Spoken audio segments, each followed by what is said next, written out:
সুপ্রিয় দর্শক, আসসালামু আলাইকুম। দেখেন তো কত সুন্দর নদীর ঢেউ। এখন আমরা মোহনার ভিতরে ঢুকছি। এই যে দেখেন কত সুন্দর আরেকটা লঞ্চ আসতে আছে, আর এগুলো হচ্ছে ট্রলার। আমরা চাঁদপুর থেকে ঢাকার দিকে উদ্দেশ্য যাচ্ছি। দেখেন তো কত সুন্দর লাগতেছে না?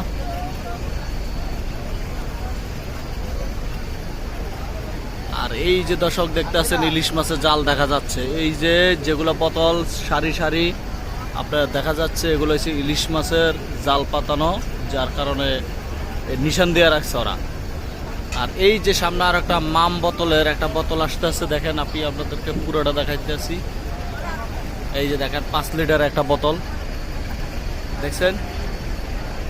এটার নিচে কিন্তু জাল, ইলিশ মাছের জাল আছে, যার কারণে এগুলো দেখা যাচ্ছে। আর ওই যে আর একটা, এটাও মনে হয় চাঁদপুরের লঞ্চ। দেখেন কত সুন্দর লাগতেছে না?